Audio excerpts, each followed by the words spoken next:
Hello, everyone. How are you doing today? I hope you're having a nice Wednesday, ready for Thursday turnarounds.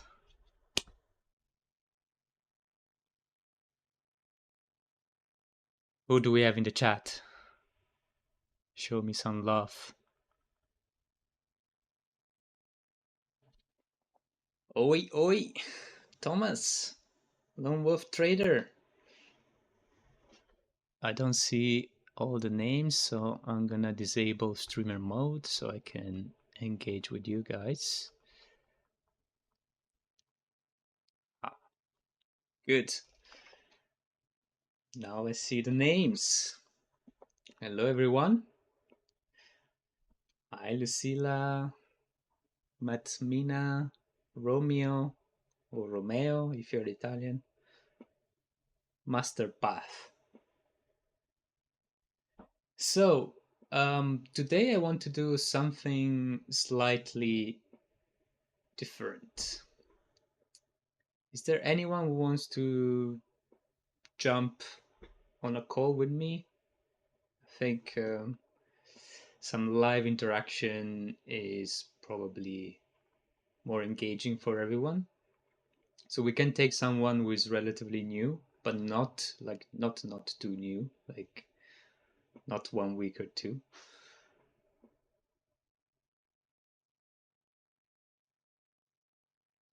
But I would love to have someone who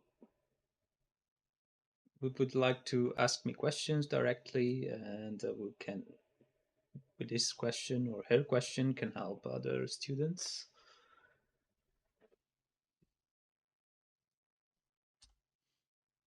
By the way, I need to give a shout out to some of your fellow students.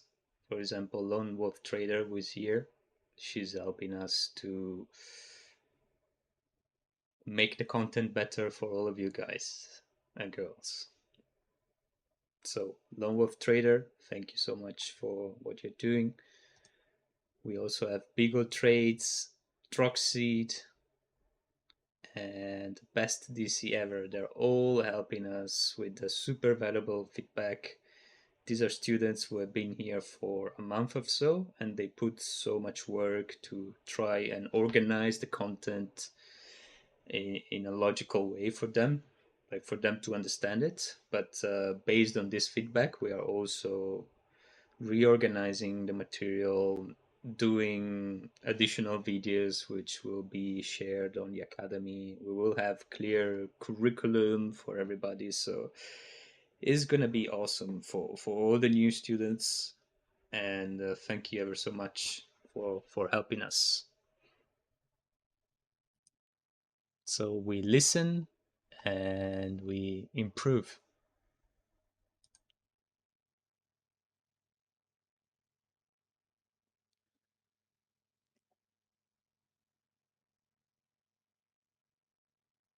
Pat, you're too new. I think I gave you access yesterday, right?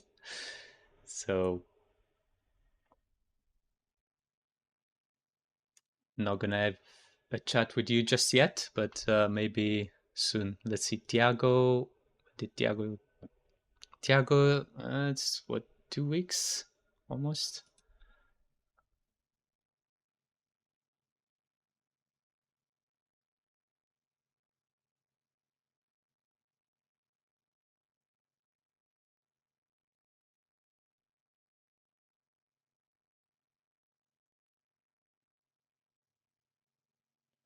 Let's see, Matt, July 7. Yeah, Matt Mina is a good candidate. Although AirPods, I know the quality is a bit rubbish, but we can try. We can try. Kelly, let's get Kelly. Kelly has been here for a while.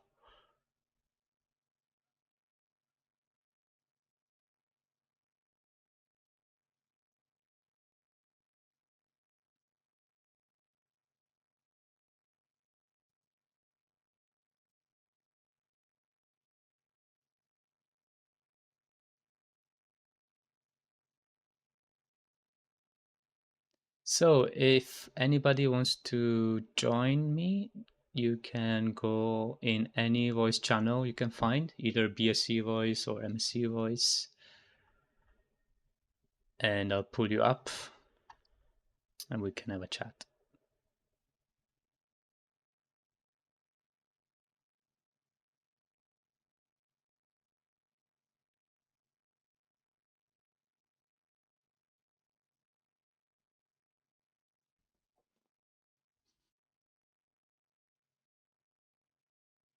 Kelly, let's go with Kelly then. Kelly.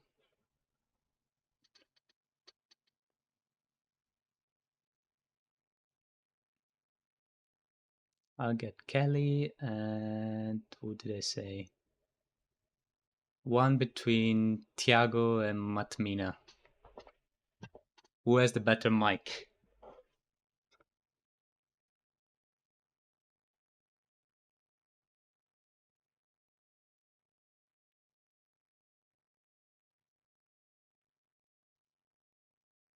All right, let's get Kelly. I can see her. A second.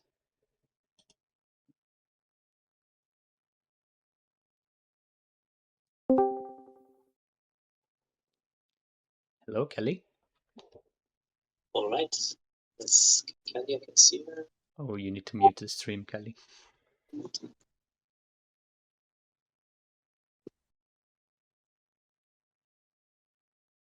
I good? Hello? Hello? Hello? Hi, can you hear me? Yes. Oh, can you hear me? Yes, I can. Did you mute the stream? Where do I mute the screen? I forget. The stream. So like whatever you're watching me, my screen, but you need to mute it, otherwise you're gonna hear echo. So you can I turned the talk volume all the way down. Does that do the Yes. same thing? Yes. Okay. Perfect. Thank you for joining me. How are you? I'm doing great. Good. So tell me a little bit about yourself. When did you join? What are you enjoying the most about the academy? What are you enjoying the least? We welcome any feedback. I joined April 20th, and I'm an over trader and a break-even trader, and I have a hard time following the rules. But we're gonna fix that in the academy, right? I'm getting better. And, part of my problem was I just had I had a live account, I had 3 prop fund accounts. So then I just kept thinking, oh, I got lots of bullets. Mm-hmm. I lost some on that one. I'll just switch to another one. And so just this week, I'm only trading my live account. It felt so good to cancel the subscriptions and That's good. Yeah. That's good. Yeah, And I really removing took as the much time clutter as possible. Yeah. And I decided I just need to concentrate on one instrument. And right now my ES chart is beautiful. Got all my modes marked out. Good. That's good. Okay, let me see. Let me pull another student in. Nobody else. And I also have kept thinking that I can do advanced trades. You can or you can't? No, I can't yet. You shouldn't. If you're not trading so part of my basics. problem is, so I'm in California and I wake up every morning at around 4:00. Mm-hmm. Which is, 7:00 New York time. So I've got, 3.5 hours to just look at the charts and, not do anything, basically. Right. Okay, sorry, 1 second before we go into the questions. Oh no, didn't work. Again.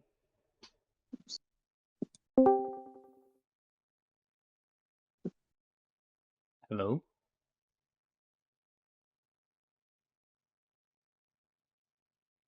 Hello, hello? Hello? Yeah, I'm trying to speak with the other student, Matt Mina. Okay. Maybe it's not Hello, working. Oh, hello. can you hear me good? Yes, we can now. How are you? Hello, sorry. Yeah, it was my first time. I'm good. How are you? Very good. Tell me a little bit about yourself before we go into the questions. Well, I'm 22. I've been trading since probably early high school. I joined the academy in July, and after I did all the monkey back tests and did it with price and filtered for confirmation times and types, and that's what I'm trading now Mm-hmm. with a funded account, Mm-hmm. and that brings me here. Perfect. Excellent. So I want to focus more on the basic first, right? So today we should try to help as many students as possible. So, Kelly has been here for a few months. Matt, how do I call you? Matt Mina, Matt? How do I call you? You can call me Matt. Matt. Matt has been here for a couple of months now, so you had the chance to see, a lot of the content, hopefully, or maybe not. You'll tell me. But Oh yeah, I've been through all of the lives, most of them more than once. wow. So from day one. Yeah. I just recently graduated college, so I do this uh pretty much all day. Well, that's a good commitment. Maybe you can. Well, that's whilst this is what we've been telling people. That's the right way to approach this. Obviously, the it worked a few months ago, but as the lives pile up and accumulate, this approach is not viable anymore. So I don't want to get the new joiners who just joined us like last week. I don't want to get them discouraged, but I want to make your life easier, right? For all the new students who are here. Um, there is a lot of information. There's a lot of content and information overload. We don't have batches of intakes of students. People can join at any time. So I think this is the number one reason we are struggling to keep up with both old students from January and newly joined students from the last 1 month or two. So, the purpose of today is to go through some of the basics. Maybe you have questions, maybe you have feedback on what you wish was better when you joined, or you wish you knew when you joined, or what did you struggle the most with the content, and how we can make your life better. So, who wants to start with this, addressing any of this?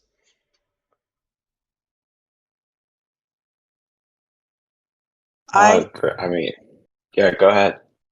oh, I have just struggled with the models and the failed models and you know, Yeah. when we go over the models, there's like kind of a snippet of, each one that M7 talks about maybe for 5 minutes. So it's kind of hard to go through and Yeah, I'd love to go put over it those together field with models. 5 minutes of each one. Right. Okay. So let me give And a you failed model. right. So the okay, we can start with this. So ES actually looks almost a perfect downside model. So let me just make a list of all the models here. So hopefully you guys are also watching my screen. So models.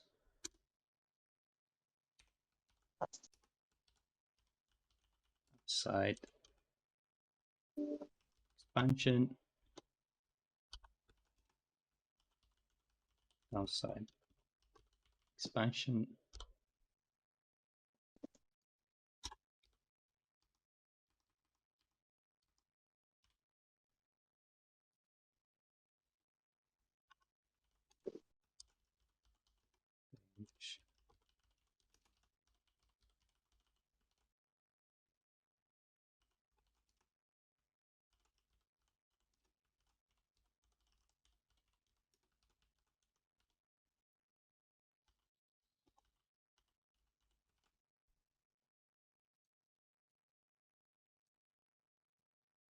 So these are the full models. Can everybody see? Upside expansion, downside expansion, range expansion, trompete or trumpet, range contraction. So failed models. So what is a failed model? So every model, every one of this model has clearly defined rules. Like if you were an engineer, you can quantify what are the rules for this model. So a failed model is simply a model that has one of the rules that doesn't meet the rules, basically. So if you have certain rules, as soon as one of the rules is broken, then that is considered a failed model. So that's the first one. So let's talk about upside expansion.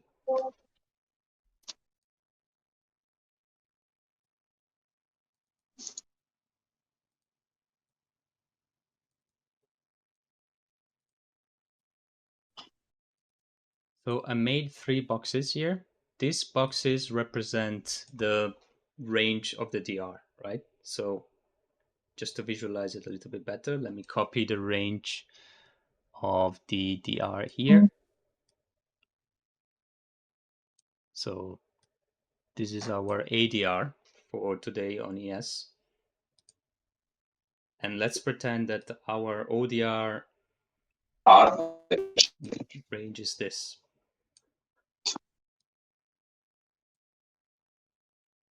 This is our RDR range. So the first rule for the upside expansion is each range sits above the previous one.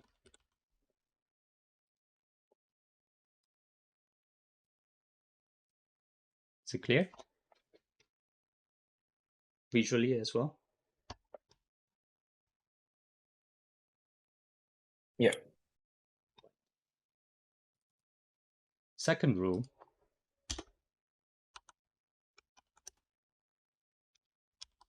price at any point during the session should not close below the 0.5 line of the previous session.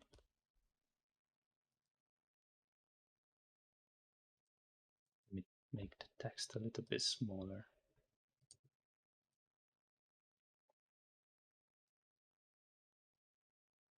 So if I draw out the 0.5 line here, let me zoom in a little bit so I can find it.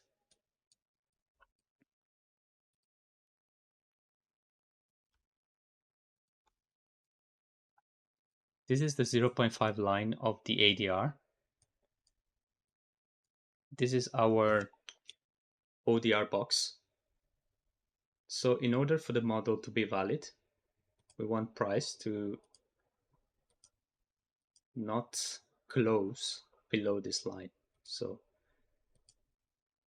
this is still a valid model because price never closes below this line. You can wick below.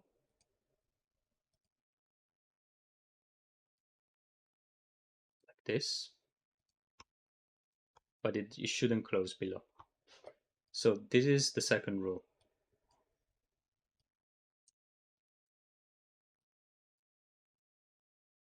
Make sense? Yep. And then same for all the RDR. So the RDR price should not close below the 50% line of the ODR. And that's basically it for the upside expansion. Then if you switch it around for the downside, that's the same thing. You just don't breach the 50% line of the previous session on the other side.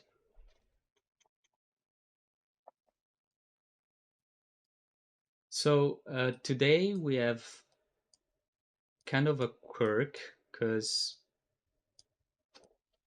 as you can see, we kind of breached the 0.5 line between the sessions.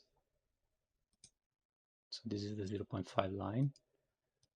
And we closed above a few times here, but then as soon as the RDR started, immediately rejected it. Yes, this is all on a 5-minute chart.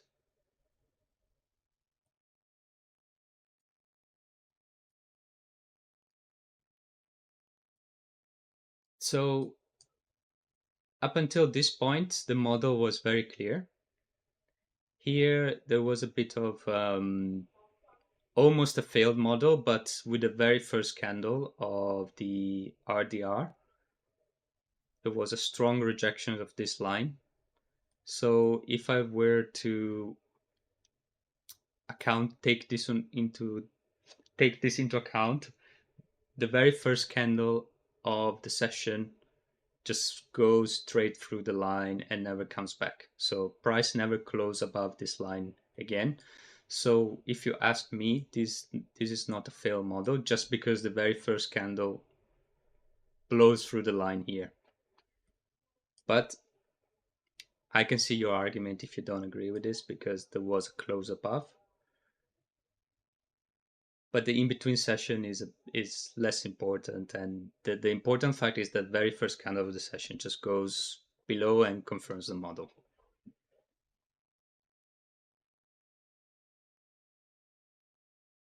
ESP is asking whether the models always start with the ADR. Yes. These are all intraday models in a 23-hour cycle.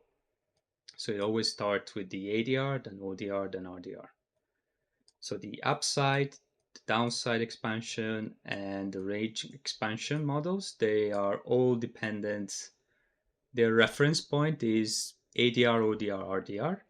And then there is the range contraction. This is the only model which we take into account the previous RDR, but it's just taken into account to define the model. But the model happens in the 3 sessions the following day, if it makes sense.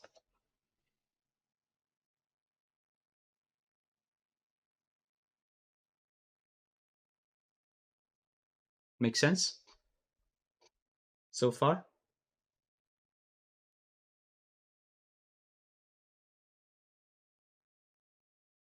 Matt, Kelly, everything clear? Yeah. I think my question really resides with Master Path's question in the chat.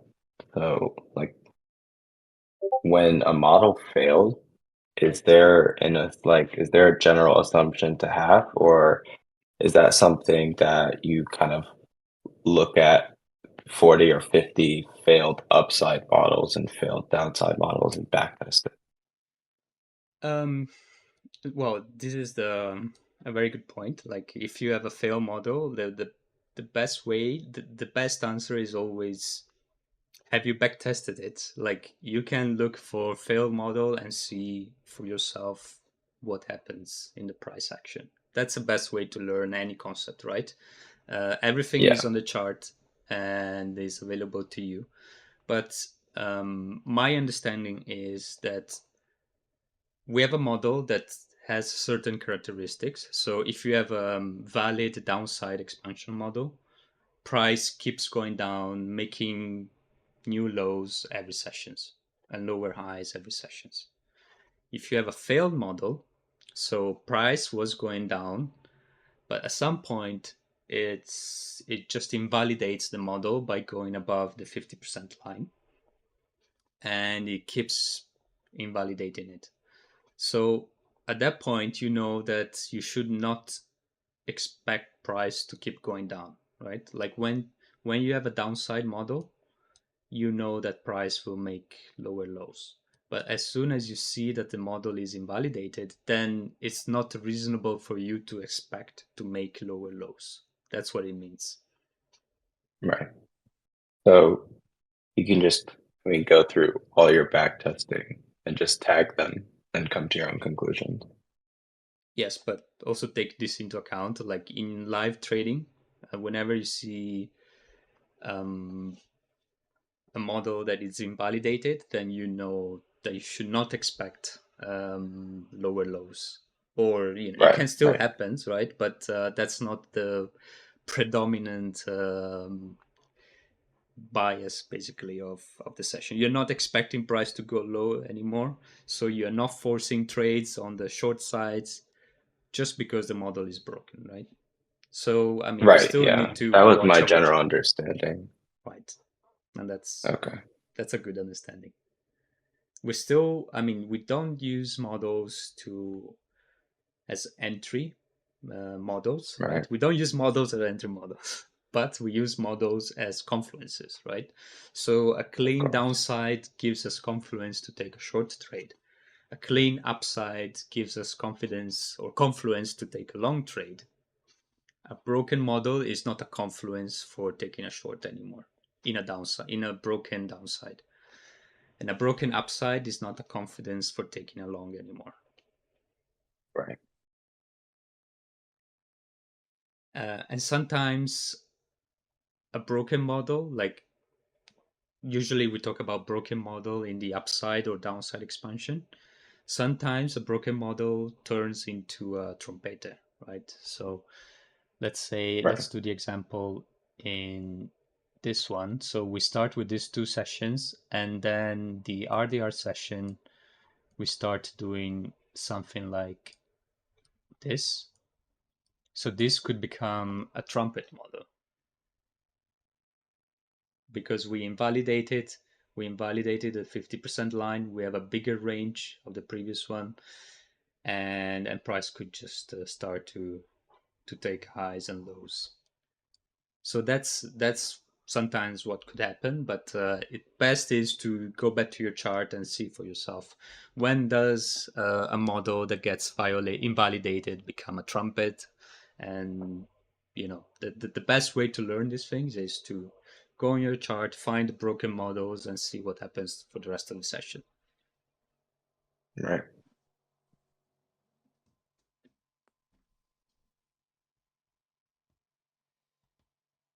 ESP is asking, so models exception of range contraction and with the end of the RDR? Yes.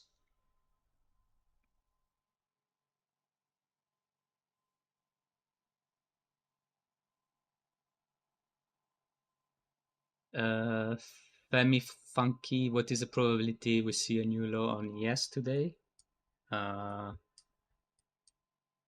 I don't know the probabilities because we already made a new low with the after confirmation. But there is a reasonable chance that we are going to see some extension to the downside.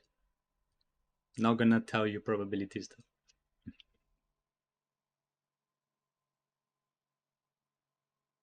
ESP is also asking, so in between session is more of an exception area. I mean, most of the time, if you look at your charts, the in between also respects the rules. So today is a bit of an exception. I would say it's an outlier. But I have to say, price did not go wild here. It was in a very close range here, right? So if we were to cut some slack to the rule, saying that it shouldn't close above the 50% line, but it literally just stayed here within 2 points, right? And then at the start of the session, it just went down. So in my eyes, this is still a valid model. But yeah, in the between here was not very clear.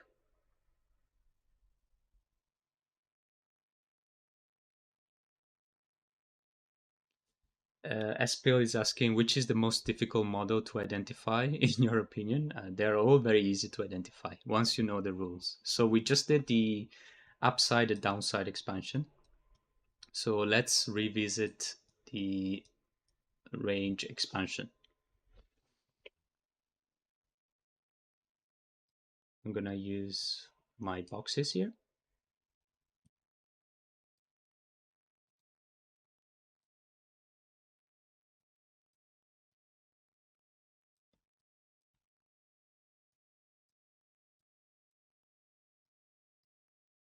And we always start with the ADR. So this is the ADR, right? This is the box for the ADR. This is the box for the ODR. And this is the box for the RDR. So the first clue, the first rule is each subsequent box is bigger than the previous one. That's the first rule.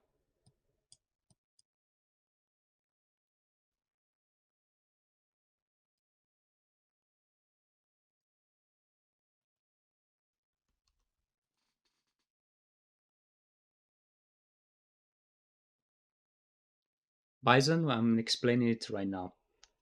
So let me just put some title here. Range expansion.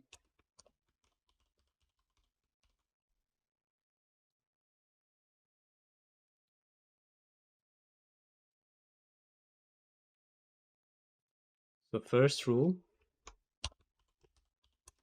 each box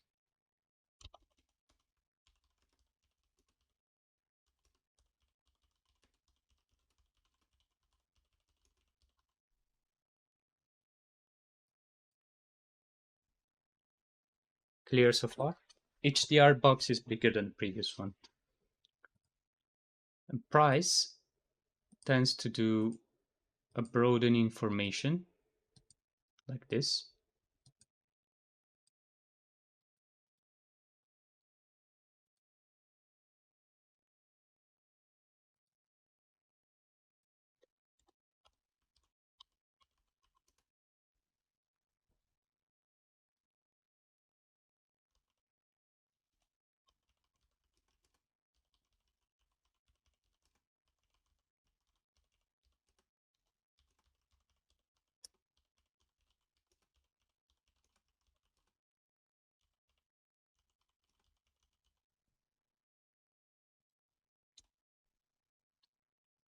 Price forms a broadening formation, making higher highs and lower lows.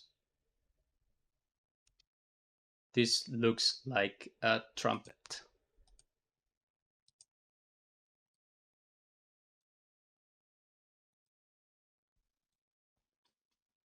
Clear? Why is a trumpet? Well, the shape is a trumpet. Why we call it trompete? Because there is a German saying that says trompete kostet Gnete, which means trumpet costs money. So if you are an investor here or a trader and you buy here,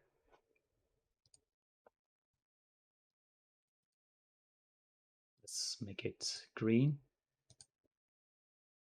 You buy here.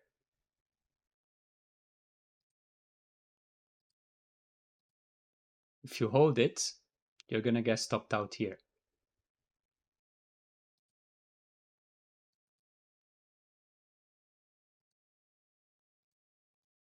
Right? And if you sell here, or if you sell here, you're gonna get stopped out here.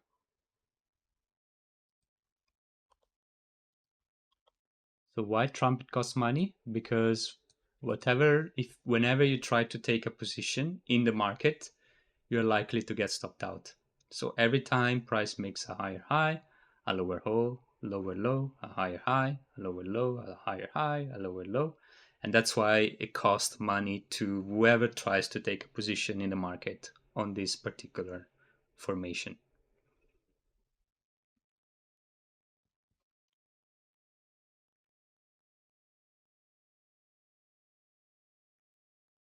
Make sense?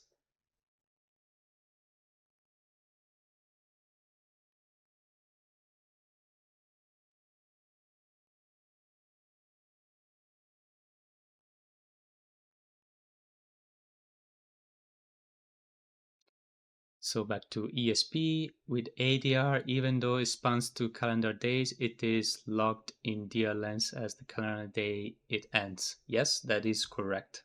Thank you for bringing this up.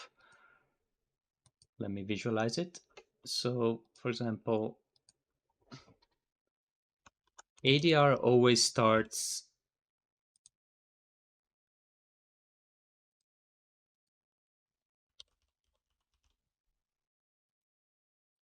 ADR always spans across 2 calendar days, right? And this line, this is the midnight between Sunday and Monday. So the ADR starts on Sunday at 7:30 p.m. EST, but finishes on Monday at 2 a.m. EST. So this is considered on DLens. If you're looking for the ADR for Monday, this is the session that starts on Sunday and ends on Monday. So ADR on DLens is always when it finishes, not when it starts.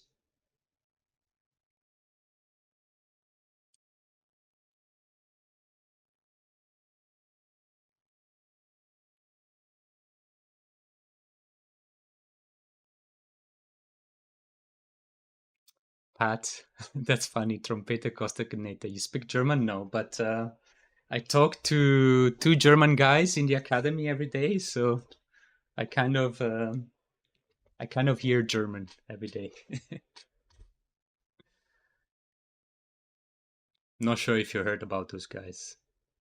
One starts with M7.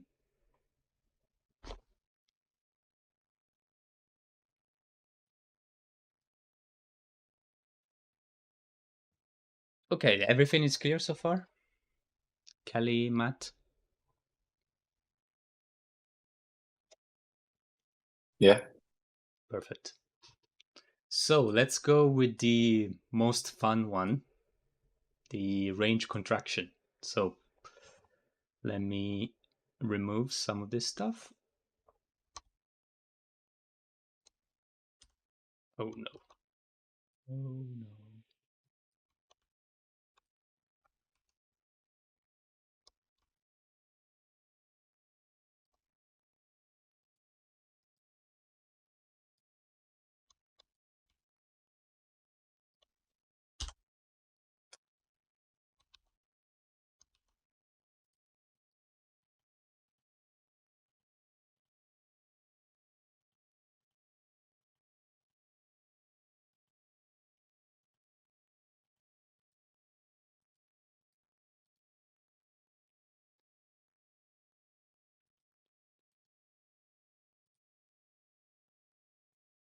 So in this case, this is the only time where we need another box from the previous day.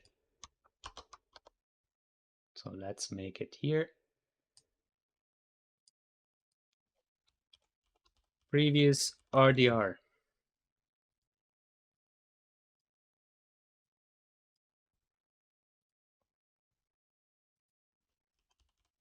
ADR.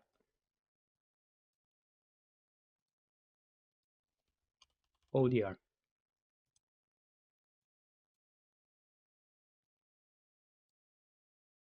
And today RDR.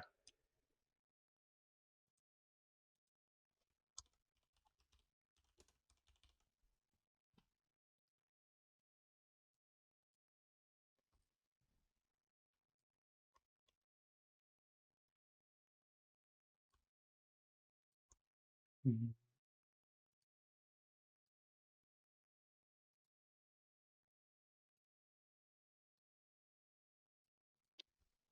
So we're talking about a range contraction now. Range contraction model.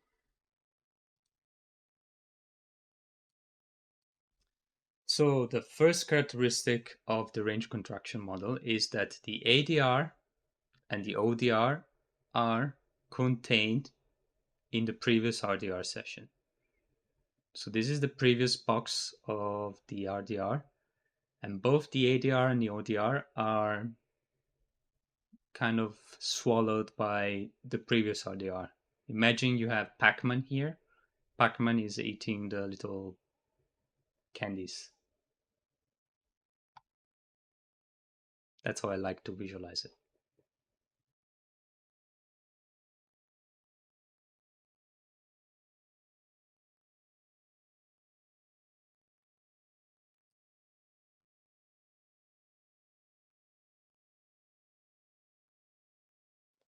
Let me catch up with the questions. Are you looking at the most recent ADR ODR to determine the model you're in, or how far back should one look to determine the model?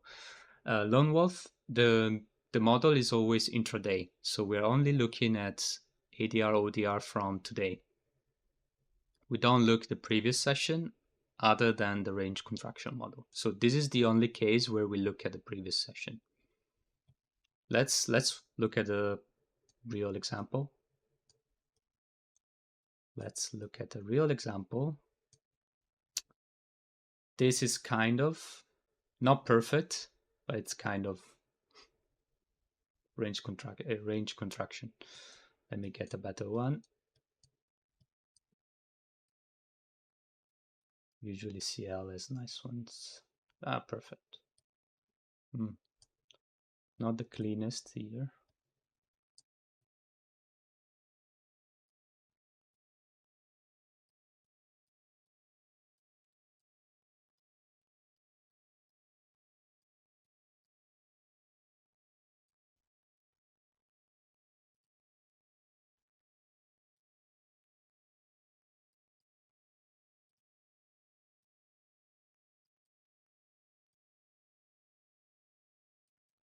So this is kind of a nice example.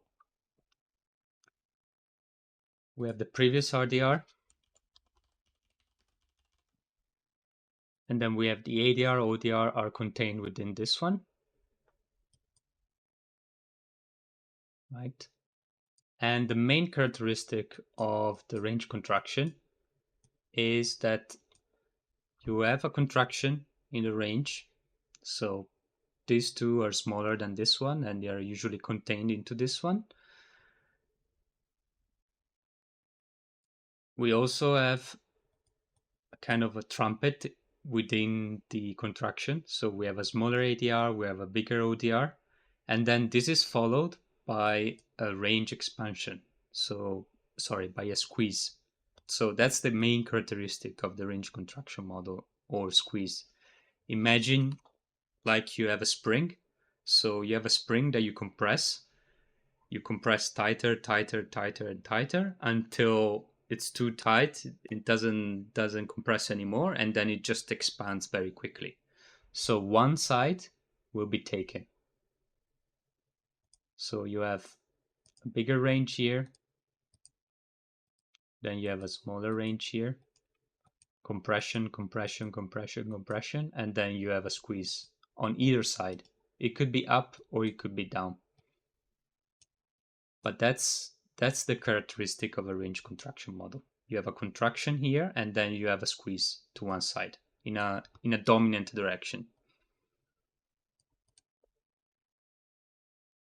In this case, we have a squeeze to the upside.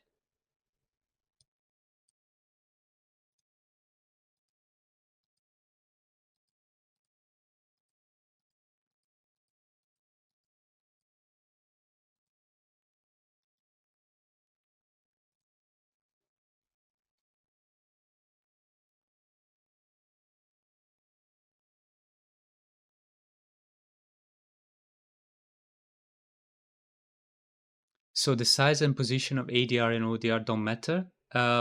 They do matter. They need to be smaller than the previous RDR. And ideally, you have a smaller ADR, a bigger ODR, but still smaller than the previous RDR. This is still a squeeze.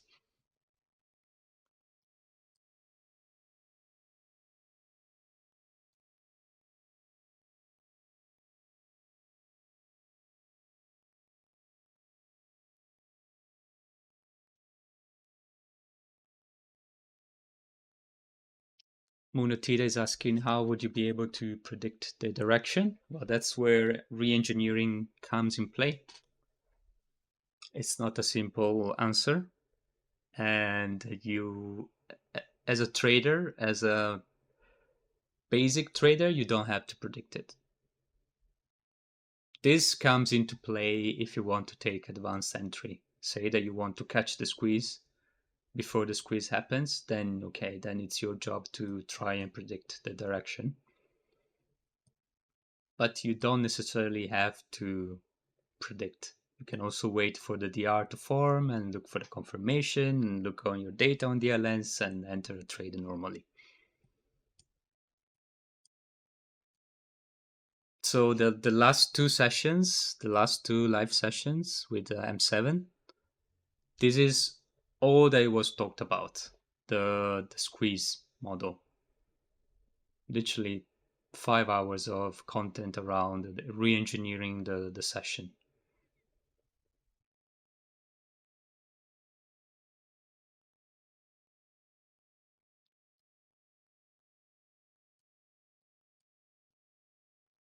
Who doesn't know what re-engineering means? I assume most of the people here.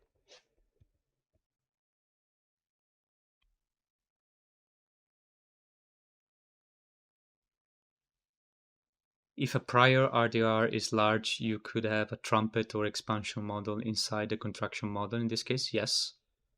That's actually what we like to see. That makes it easier to catch the squeeze.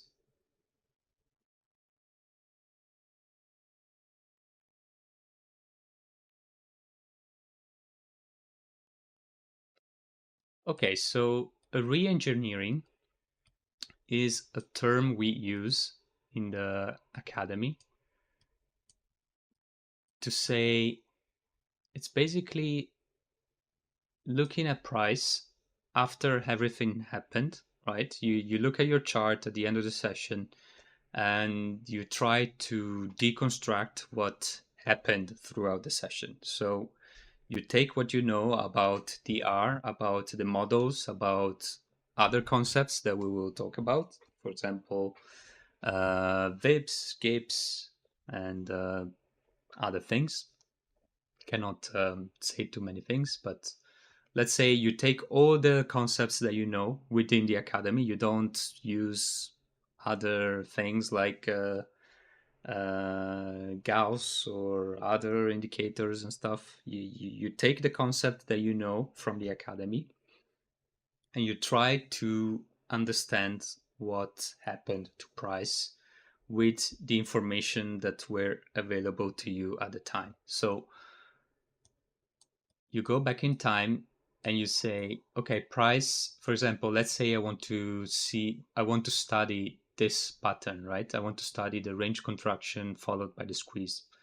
I want to see what could I have seen on my chart at this time of the day to predict that price would have had a squeeze to the upside.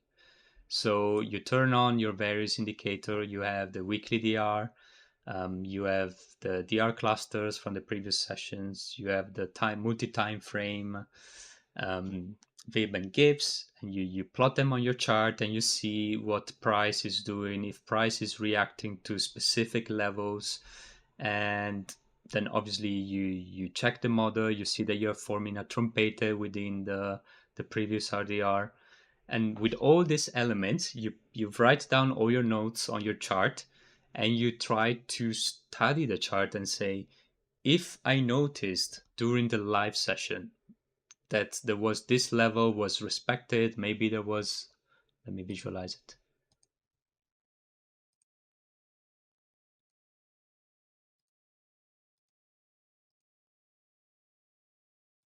Maybe here there was a special level that was tested and retested many times, and price was always closing above this level.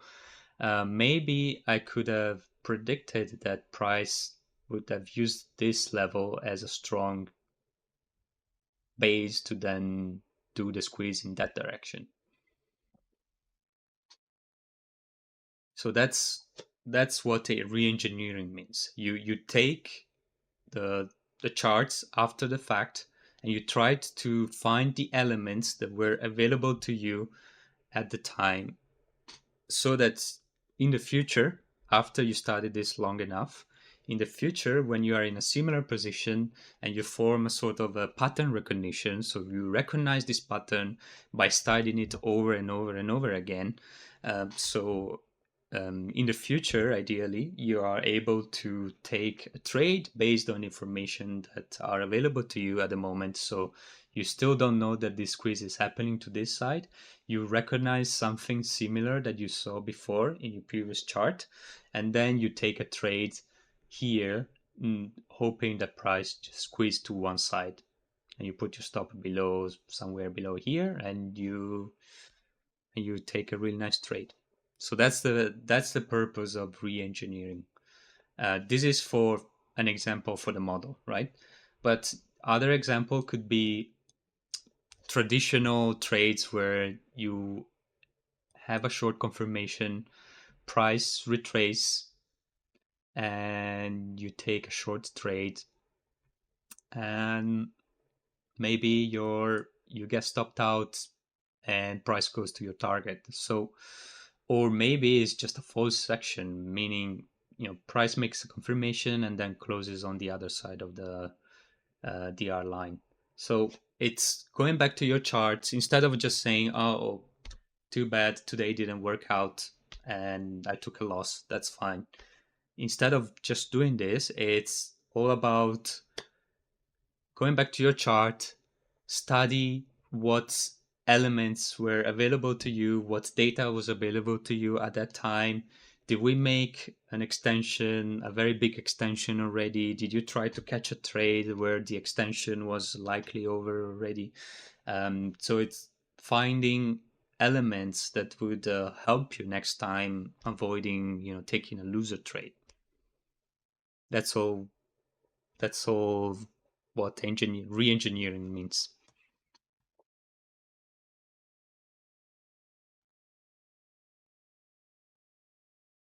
Yeah, deep dives as well. That's a very good term. Brian, is the contraction model also referred as squeeze model? Yes. Range contraction.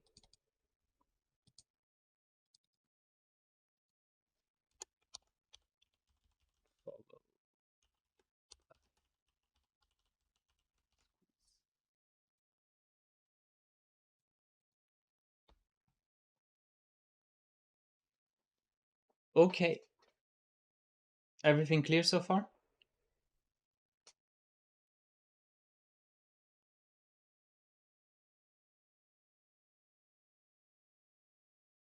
Matt Kelly. Model clear? All is clear. Did you learn anything new today, or everything was already clear?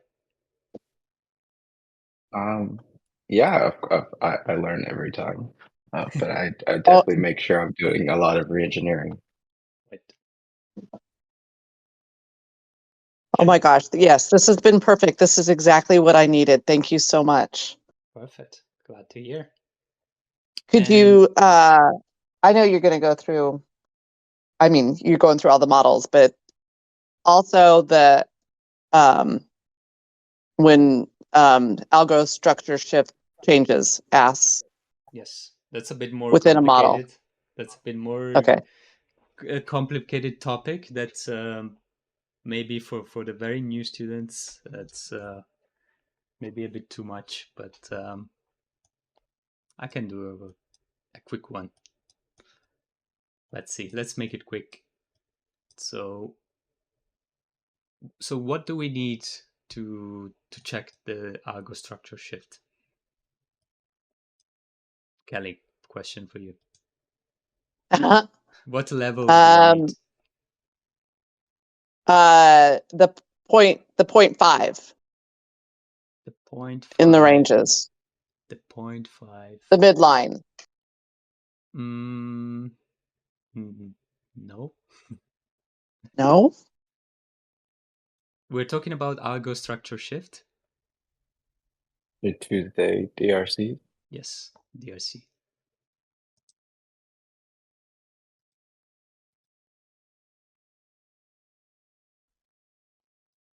Can you see my chart? Yep. Okay, so we use these blue shaded areas to define what the algo is doing. So we go from levels to levels. So you have a number of blue shaded areas which represent the previous Tuesday's DR IDR. So for the new people, what is a DRC? Just let's do it very quickly.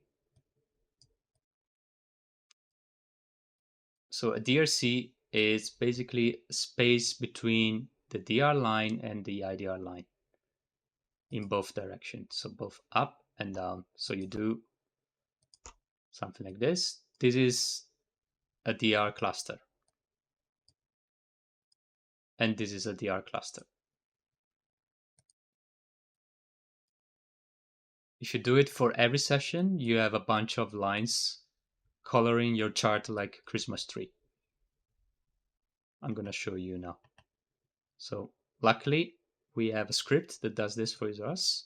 So if I turn on the show DR clusters, boom, I have a bunch of lines here. Clear so far for the new people? Pat, I know you joined yesterday, so talking to you.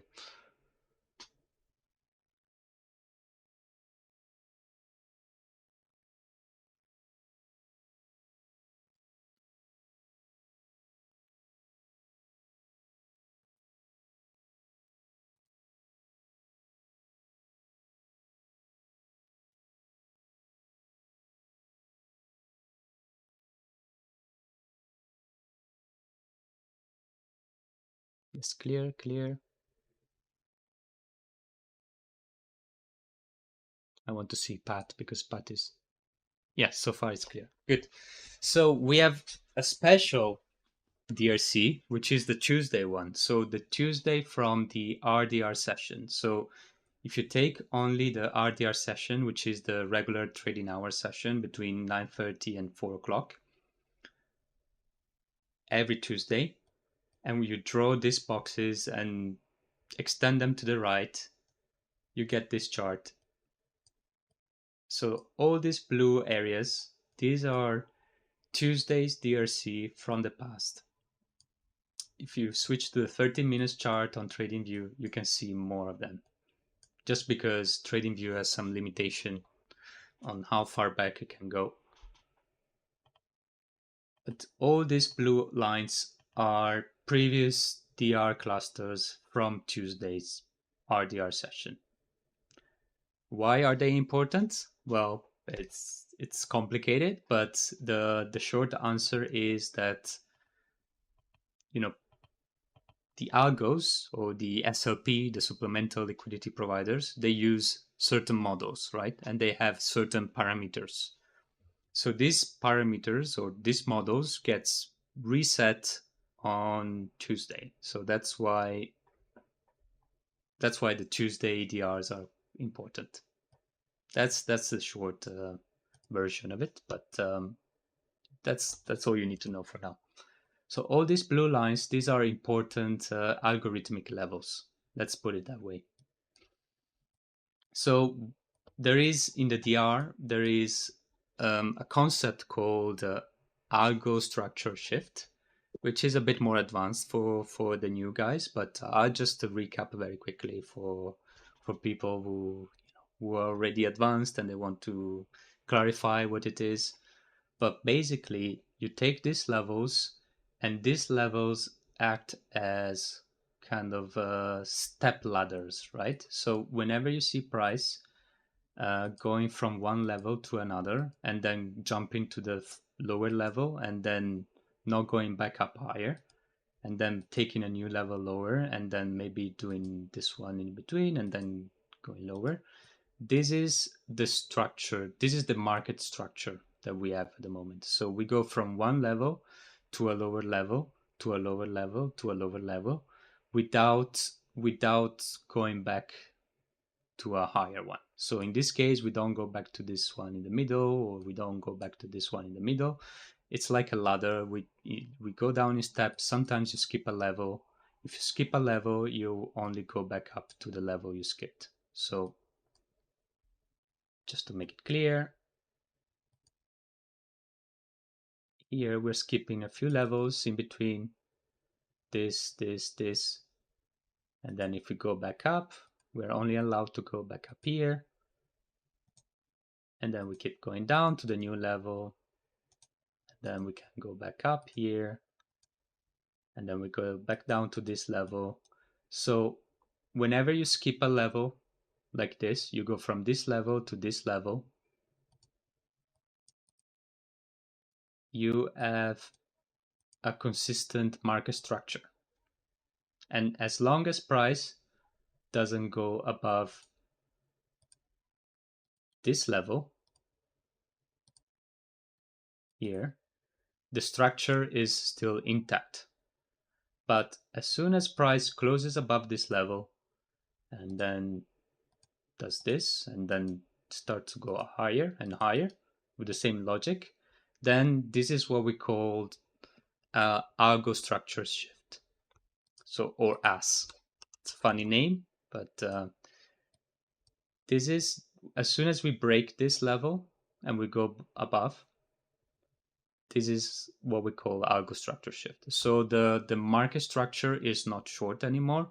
The algo has switched to pricing up. So here algo is pricing down, pricing down, pricing down. So it's always printing lower prices.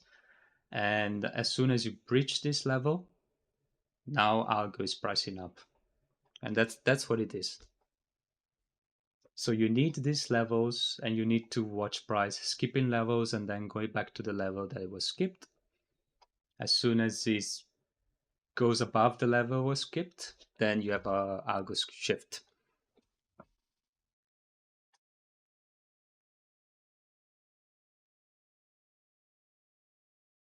Clear, Kelly?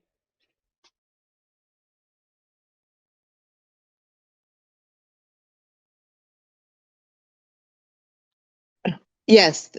Thank you so much. This is so eye-opening. Okay, this is a bit advanced, right? But it's a good confluence for taking, you know, even for taking your basic trades. You know, now we are in a algo pricing down, so it's good to take a short level when price retrace back to the DR. And this would be a good stop level, because if price stays below this level, the market structure is still intact.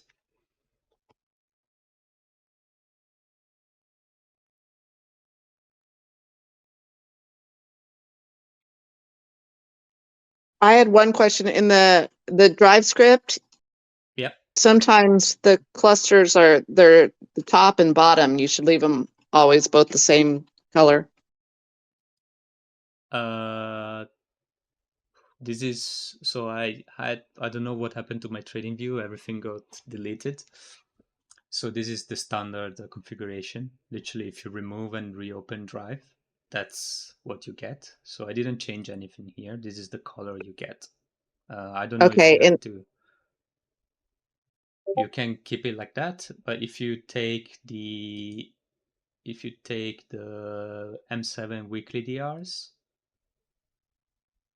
which I need to reset, this will have different colors. yes. And how many sessions back do you have it? I need to set the settings again. I don't remember. I saved it somewhere. but this is just the standard configuration. We're gonna post all the settings in one channel on Discord, which is gonna be a read-only channel, so everybody can just copy all the settings, and we're all working with the same charts going forward.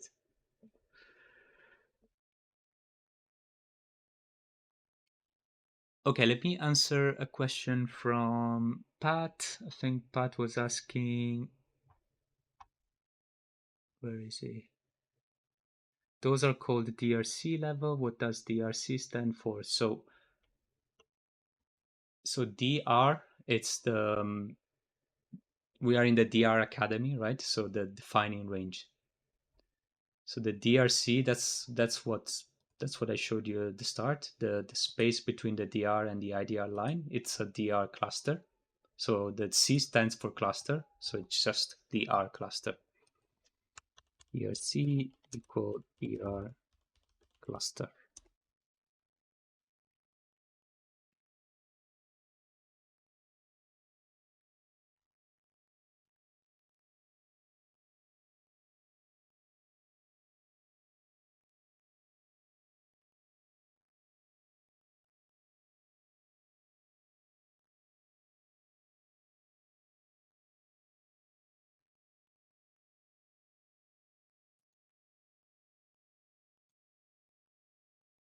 Mege, since you explained the DRC, can you also explain the special day DR cluster and the reason we differentiate?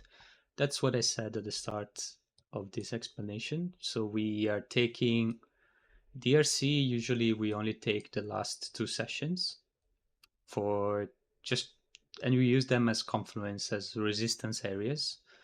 But if you want to have like longer term levels, you use all the Tuesday DR levels, because Tuesday is an important day for the algos. They basically reset their parameters, they see where price is on Tuesday, and then they have the map for the rest of the week.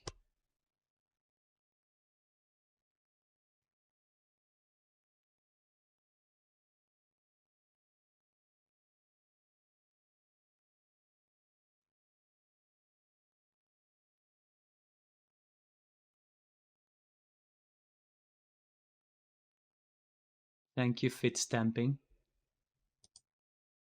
Really appreciate the kind words.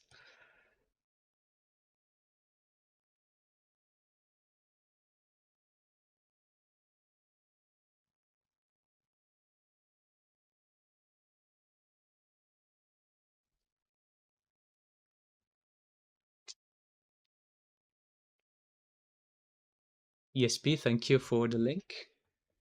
We're gonna use it to make a dedicated channel. Promise is gonna get done by the end of the week.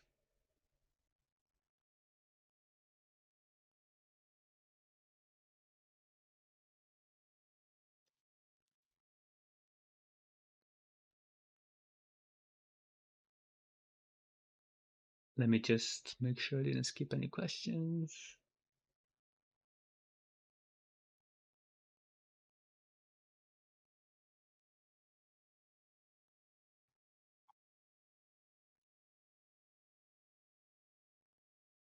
Yeah, Fit Stamping, we're gonna create a channel for all the students, so don't worry.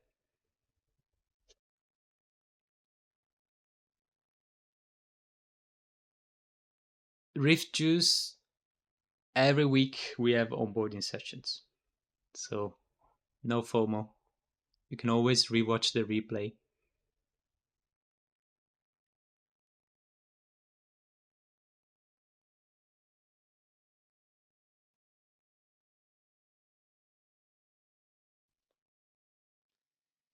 Okay, any other basic or not so basic question?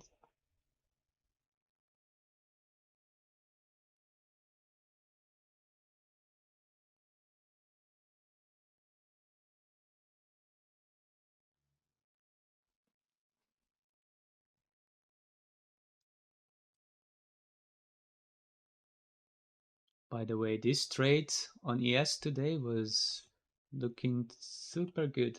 Let's do an example. How to look at DR lens data. I think this is good for everybody. So even without looking at the data, I can already see it's a really nice setup, right? You have a confirmation at 10:45. So let's annotate the chart a little bit. Okay. Short confirmation,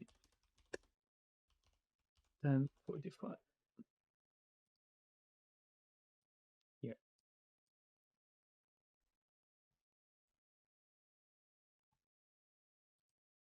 We go to DR lens.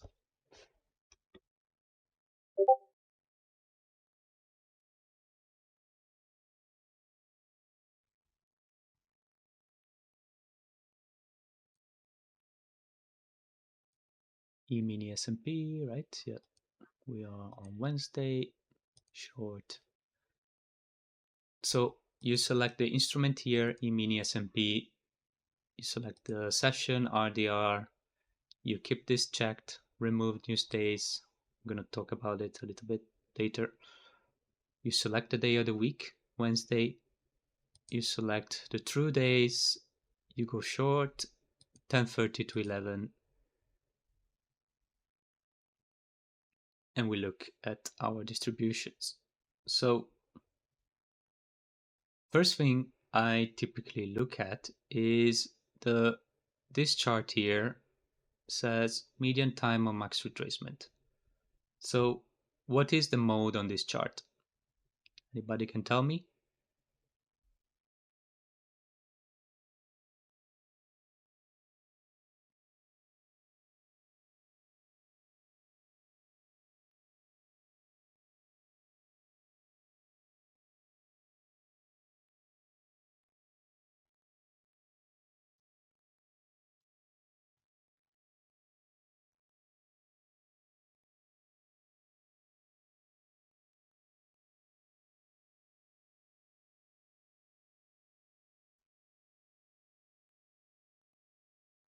No, the mode. Yeah, this is the first time bucket. These are the buckets. When we talk about first, second bucket, the first bucket is between 10:30 and 11, 11:30. Second bucket, third bucket, 11:30, 12. 10:30 to 10:45 is the mode, right? However, we have a little bit of a... So here the confirmation happens at 10:45 and the mode is also at 10:45. If I switch back to the lens. So what I usually do whenever you have a confirmation, this defines the direction of your trading for the rest of the session. So if it's a short confirmation, unless you're taking crazily advanced trades, and you're not going to take crazily advanced trades anytime soon, otherwise you're going to get spanked. So for everybody here in the academy, most of the people, if you have a short confirmation, you're only allowed to take a short trade, right? So if you're only allowed to take a short trade, this is the direction of your extension, and this is the direction of your retracement. So we use the retracement to understand where is a good point to enter our trade, and we use the extension to understand where is our potential target. So far, so good. So I assume yes. So at each point, you need to visualize where your retracement is. So here we have a confirmation. Then price goes up a little bit and goes down. So extend down a little bit more, then goes up, and then extends down. So let me ask you, if you have your chart open, at which time do we make the maximum retracement so far?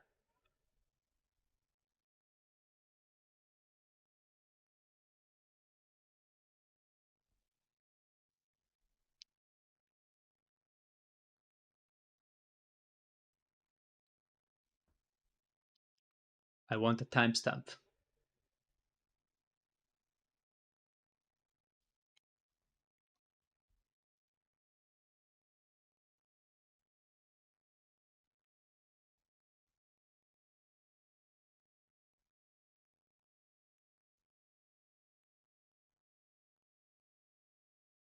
No, ESP, that's wrong. 11:45, no, that's wrong.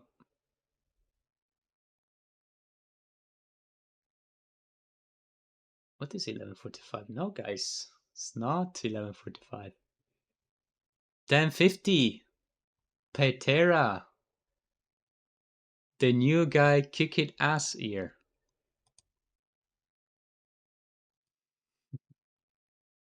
Well done, Petera. That is the correct answer.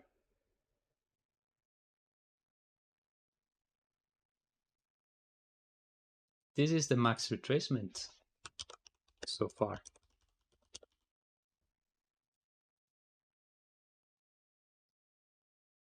The confirmation candle doesn't make a retracement on the LNs.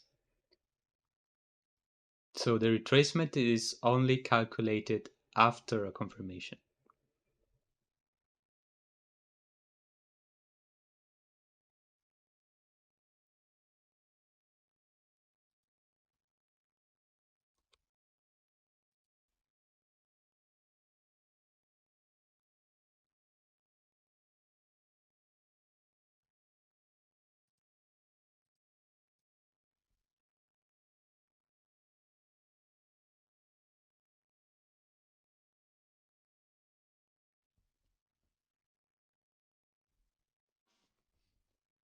So this is our max retracement, which was done exactly one candle after the confirmation. So confirmation, quick retracement, price extends. Our mode was actually at 10:45, so it's just 5 minutes imprecise, just because our confirmation was at the same time on the mode. So in this case, you can cut it, you can give it a 15-minute slack, right? But anyway, we're just using the data now. So let's check our targets on the LNs. How do we select a target? We go to the extension. Median extension for today is quite big, 1.6. Standard deviations is the median. We just subtract 0.2 to take 1.4. So in theory, our ideal target is somewhere,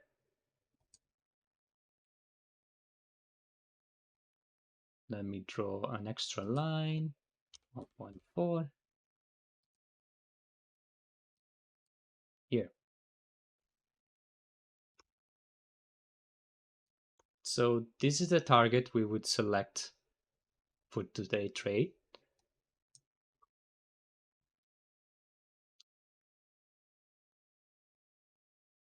And so far it's working out really nice. Also, for the new people, whenever you see a big space between these lines,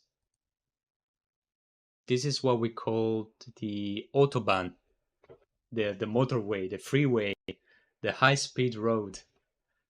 Basically, this is a low resistance level where price is quick to go from one level to another. So whenever you see white spaces, that's the autobahn for the Germans, the motorway, the highway, l'autostrada for the Italians. Oh, guys, so I'm so sorry. So sorry. I was doing the work on TradingView.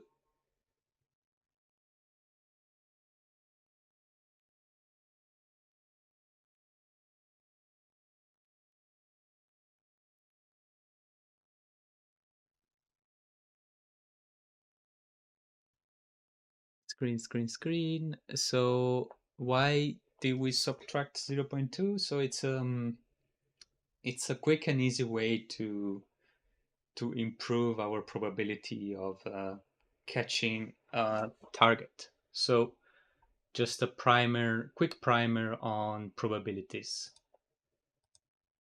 So any statisticians here in the audience?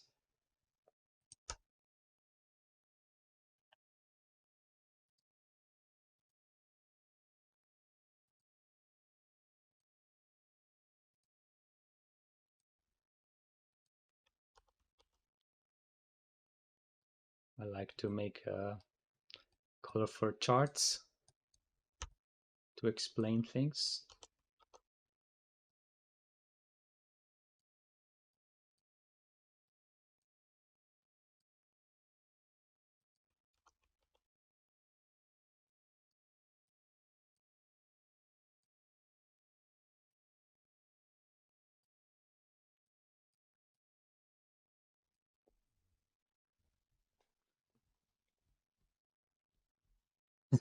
JTG, me by my own enunciation. Okay, we like that.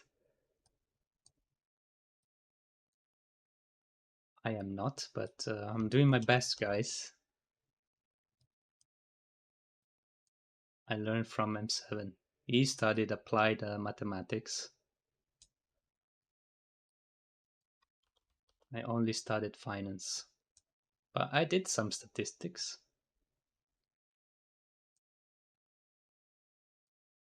So let's say we have a frequency distribution chart like this one. So this is our frequency distribution. Now I'm gonna draw a vertical line here, which equals, this is our mode. Mode, M-O-D-E, not mode. Mode, what is the mode in statistical terms? This is the level of a distribution. Oh, what is a distribution, first of all? So let's say that this is a chart of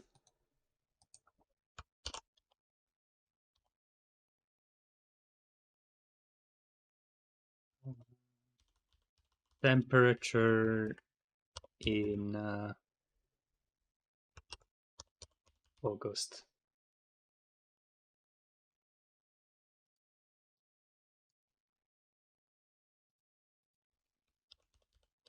Number of days.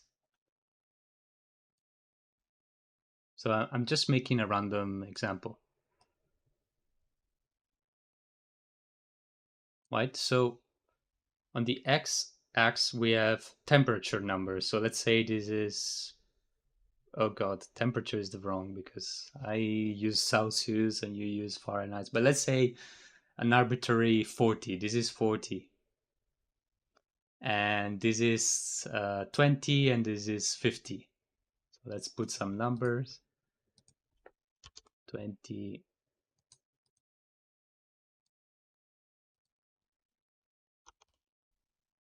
50, 30. So what this chart represents is we go back in time and we calculate the average temperature in August every year for the last 200 years. And we do a plot and we see most of the time in August, the temperature was 30 degrees in an undisclosed location. So why do we know this is the most of the time? Because we have this line here. So this scale says how many days. So let's say this was 120 days. So this level, whenever a chart reaches this level, this represents 120 times this event happened. This one is only 20 times, right? So only 20 times in the past 200 years, we reached 20. So this is what a frequency distribution chart looks like. And that's exactly what we have on DLNs. On one side, we have a retracement area, and on the other side, we have how many times this event happened. So I'm getting lost. So why am I showing this? So I wanted to show you the median, right? So the median tells you whatever happened in the past, you find that value that splits the distribution in half. So meaning that 50% of the events happened to the left of the median and 50% of the events happened to the right. So it is just a point, an arbitrary point that's not arbitrary, but this is the exact point where the distribution says 50% of the things happens, the temperature was below 30, and 50% of the time the temperature was above 30.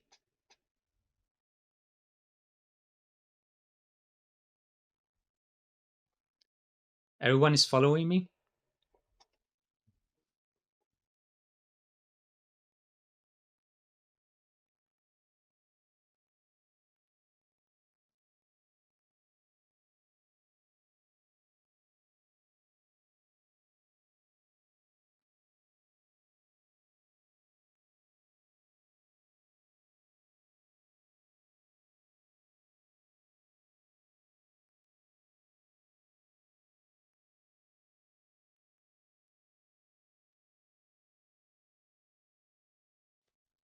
So SPIL is asking 50% of the results of the data, 50% of the quantity of data points.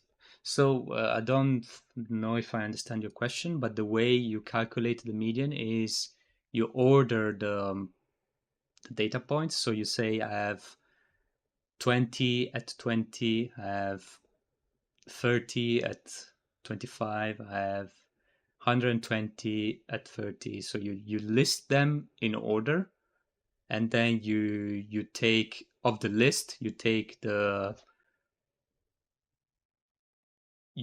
the count, the total count, by half. So you take the middle point and you check where the middle point falls. So you order the list, you take the value in the middle of the orderly list, and you check what is the value of that item that you just picked. I think I'm just confusing people, but that's how you actually calculated it. But doesn't matter. It's the point in the middle of the distribution if you order the distribution.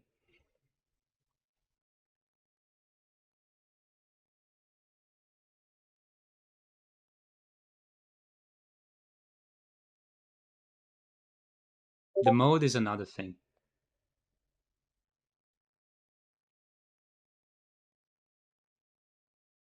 Yeah, the middle value.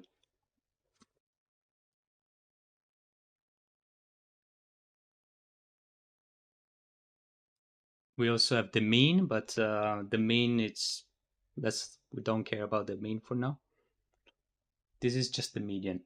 So we use the median to exclude the outliers. So for example, if we have an event like a crazy day where we have something like this, if you take the mean, so you assign a weight to every thing that happened, this big event which is an outlier, sorry, not big like this, but let's say it didn't happen many times, but is a very big outlier. This very big outlier would skew the distribution if you use the mean, but the median, this doesn't affect because this just get chopped off from the distribution. But anyway, I'm just complicating things. So if there are some nerds here who understand statistics, then you can ask me more questions later. But just keep in mind we're taking the middle value of the distribution.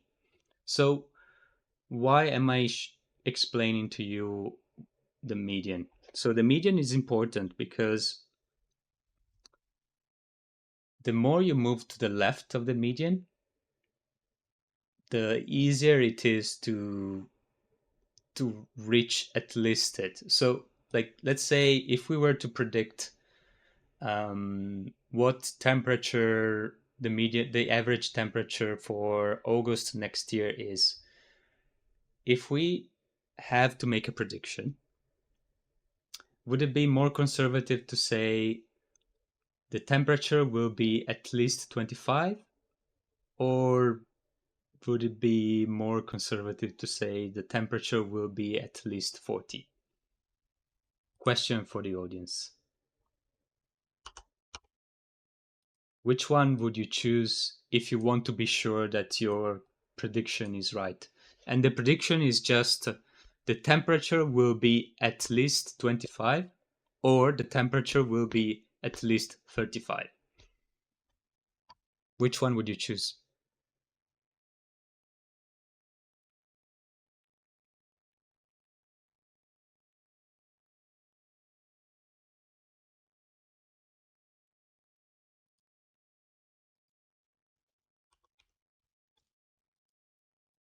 Your only goal is to be right.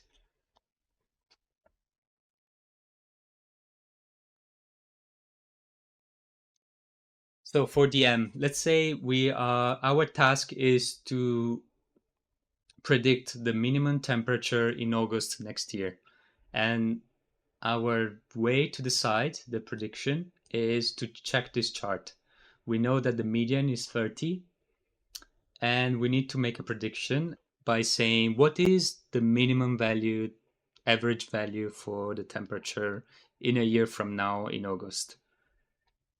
Would your prediction be more conservative if you say, my prediction is that the temperature will be at least 25, or would you go for the temperature will be at least 35?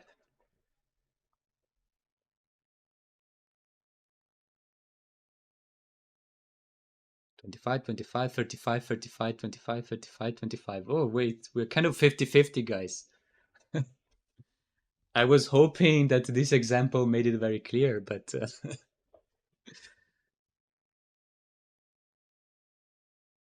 25.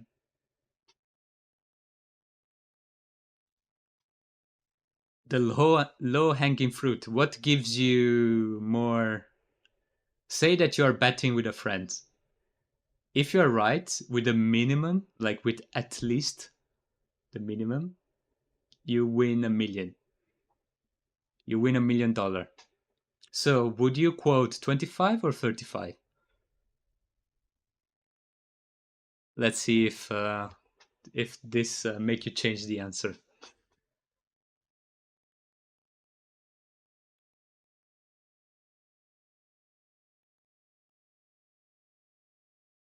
I'm just waiting for some answers.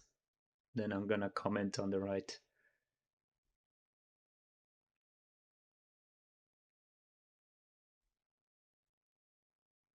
25, 25,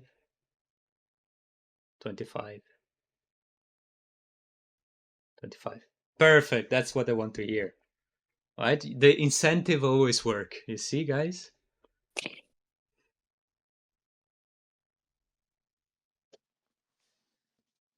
It's not half of 50. But why is it 25, right? Because we're saying whenever, so now visualize this in trading, right? The reason why I'm doing this unrelated example is just to make you understand the concept, right? If you understand the concept, then it will be much easier to choose your target. So the question in the beginning was, why do you deduct 0.2 for the median? So this little experiment or this little illustration was to help you understand that if you choose a target which is lower than the median, you will have a higher probability of reaching that target. Just like the experiment we just did. You're more likely to get your million if you bet on 25 compared to 35. That's all it is. We're slightly increasing the probability of hitting our target.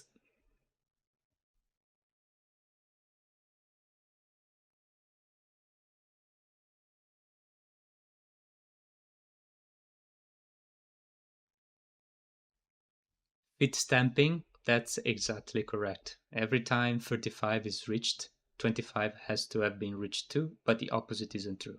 That's really well said.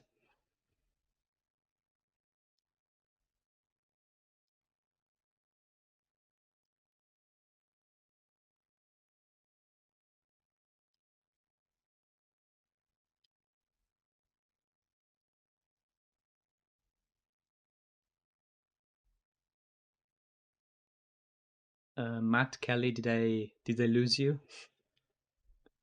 Or you're following? No, no.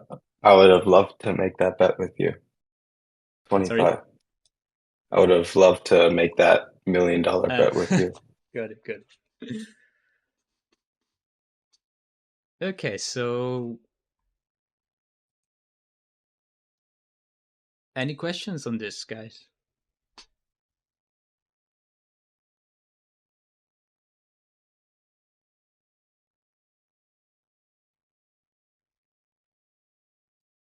So do you understand why we go to the left of the median now? And we're using this quick calculation for a target. This is a new way. Before we were using a different way. We just simplified the way to calculate so that there's no question. So the way we were doing it before is check where the median is, find a cluster or a distribution that looks higher to the left of the median, and now we're just removing all of that, so there's no incongruence or inconsistency between people, and it's just easier to explain. You take the median and you subtract 0.2 and you got your target.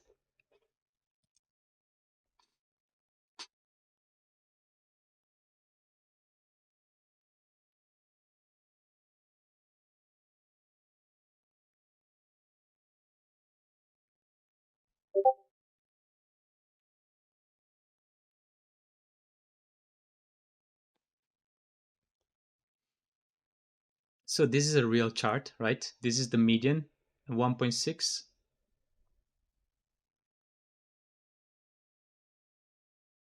So we're saying that on this day, this is the extension. I don't know if Femi Funking, where did he join? 1st of August. So all we're saying is that based on our data,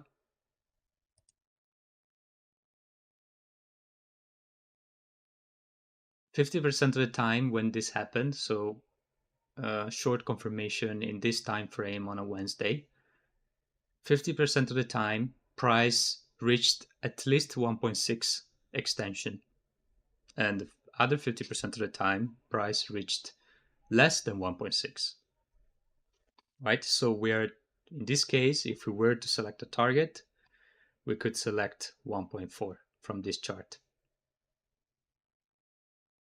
which is actually quite nice here.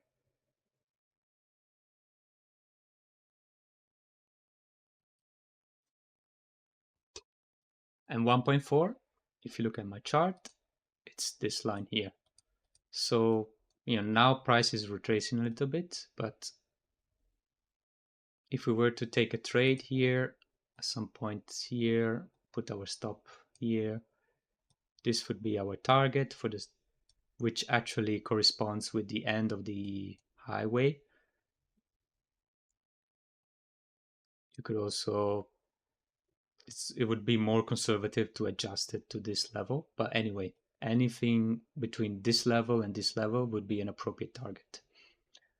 Let's switch to the lens for a second again, and let's look at the time of the maximum extension. So again, this is a distribution chart. This tells you how many times a certain event happened. So we're saying we're calculating every day in every session at what time do we extend the most in the session. So it's quite clear here that there is it's quite predominant to have an extension towards the end of the session. So that's what we're betting on if we go for the 1.4 target.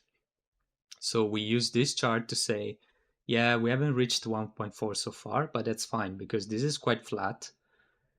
And, we are hoping that the data shows that the data respects the chart and it's going to make another extension towards this time frame.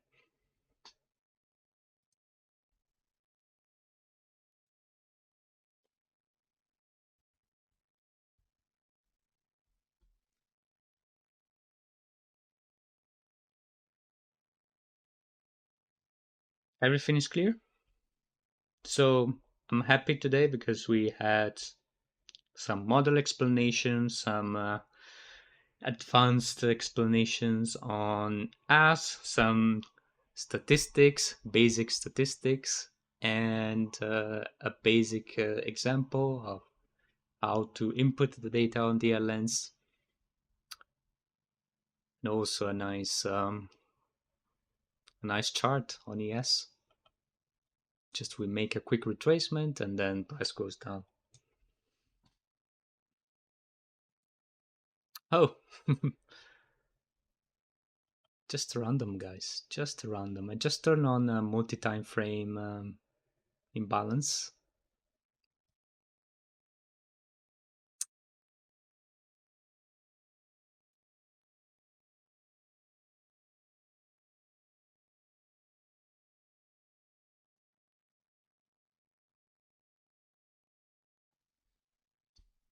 Distribution of median time of max extension to the left median is not considered, yes. So ESP is asking for the median time, would you look at the left or at the right?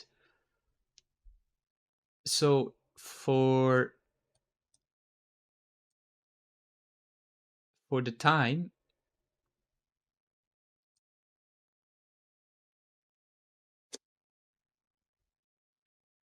you can still look at the median time, but one way you can use the median time for your trading is to say, if we are past the median time, so if you are to the right of the median time, you don't enter a trade anymore. So that could be your rule that you apply for your own trading. So you still use the median. So you check where the median is, 1420. If you don't have a trade by 1420, you don't take a trade anymore. So that's how you would use it.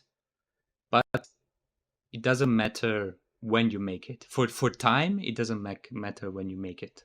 So as long as you make this one, it doesn't matter whether you make it at 1330, at 15, at 16, right? In this case, it just visually helps to see that there is a strong concentration towards the end. It just gives you conviction that you can hold a trade until the end of the session and reach target.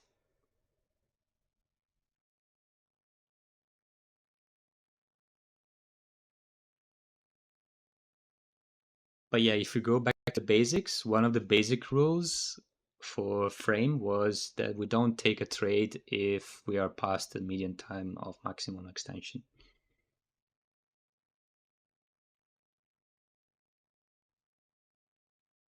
But we do enter a trade if we are past the median time of max retracement, because if retracement is likely to be over, then we are happy, right? We have a clearly defined stop level.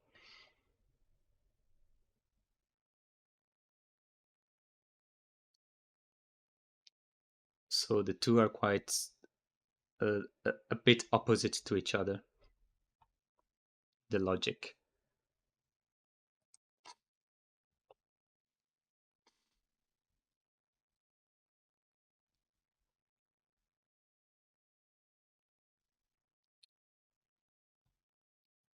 The beauty of this trade is that you don't have to catch it here immediately, right? You can also wait for a retracement and place a limit order. So you see price going down, you see price keeps going down. Here in this case, if you have, this is your stop level, right? And if we go back on DLLens, what is the time? 12:17 is the median. The drop off, let's say it's 11:45 or 12. Let's say drop off 12 time, 12. So you find 12 on your chart.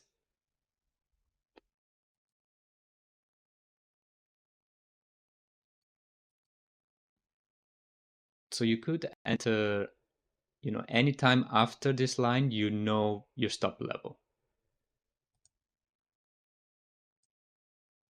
This is your stop level. And this is always your stop level. So whether you take it here, or you take it here, or you take it here, this is always your stop level. So there are multiple opportunities to enter this trade and target this line. So this targeting is a bit more advanced because we're using other tools, but for the basic, 1.4.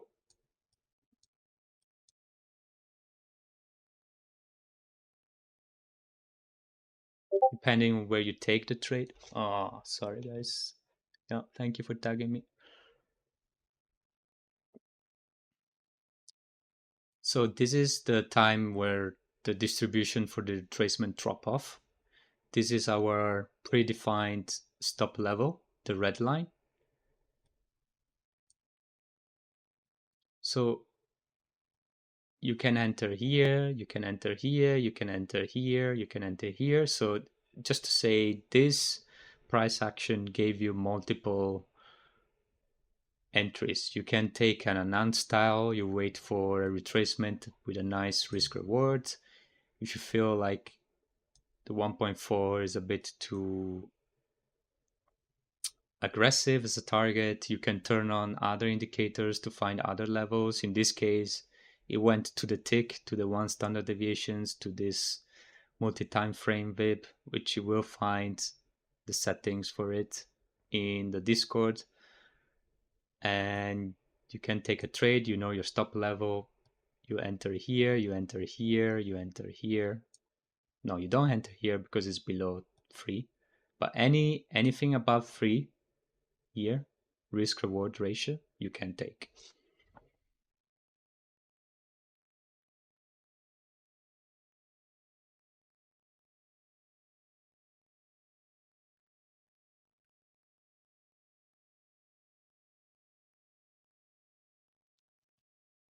And another tip, if you're short, if you took this trade, price breaks this level, goes to this level, goes to this level, and then retrace, you should always, if you don't hit, if your target was not here and is still at 1.4,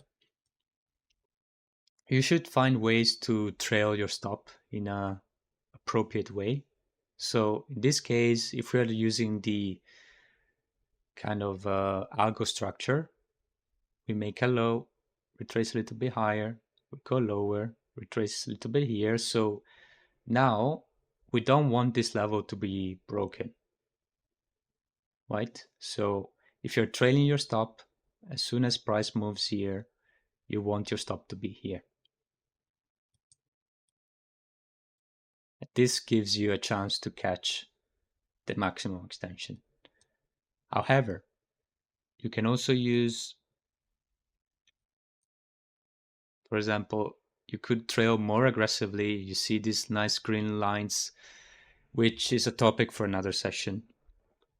You could use this line as your trailing, right? So whenever price moves here and hit this limiter, this pink one, and also hit this multi-time frame, you could start to trail your stop aggressively, meaning you put your trailing stop above here and then you get stopped out at this level. So there are multiple ways to manage a trade, and it's up to you to backtest which way is best for you. The less you manage it actively, the less likely you are to make mistakes. So that's also from personal experience. Sometimes I try to optimize my trailing stop and I get stopped out too quickly and miss out on a much bigger move, right? Because by the end of the session, we could reach the 1.4, right? This is part of the price movement. This is how price moves, right? It makes a low, it goes up, it makes a low, it goes a little bit higher, makes a low. So sometimes we were eager to secure our profits, but sometimes, you know, if you let your trade run, You sometimes you miss on some profits because your trade goes back to break even, but some other times you actually catch the full move. So it's up to you to backtest. Whenever you do a backtesting, you can choose two ways to execute. You say, I only keep break even after a certain price movement, or I try to trail my stop to logical levels and see how often you would get stopped out versus how often you would catch your target if you just leave your stop at break even. So that's a homework for you guys.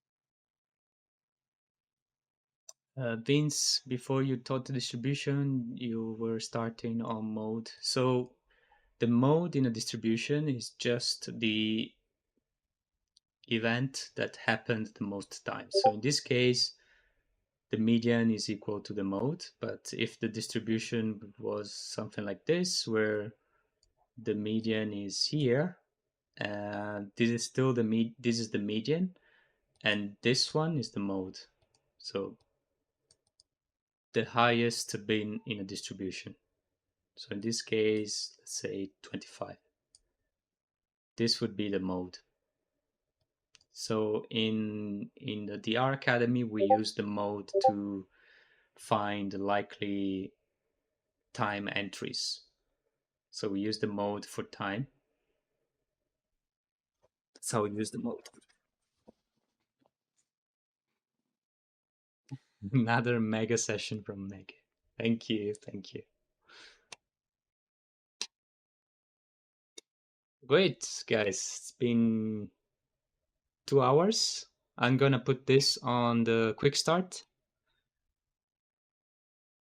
And yeah, it's been great to have you, to talk to you. Thank you, Kelly. Thank you, Matt, for talking to me. Feel free to ask more questions. And for the new joiners, welcome. We're super grateful to and happy to have you on board. We hope we can give you the best experience that you deserve. And you know, this community is just amazing. You know, the number of amazing people that I've seen, that I've met in this community is just mind blowing. So I'm super happy that we're all working for a common goal. You know, we are all traders here in the academy, and we're all super aligned. So it's great. Thank you again, Kelly. Thank you so much. You made it so much simpler in my mind. It's great. Great to hear. Absolutely. Yep. Thank you, Megan, for your time. Thank you. Thank you both. Thank you, chat. Next week, if you like this format, we can have more students. So come prepare with questions, and I'll see you all next week. Bye bye.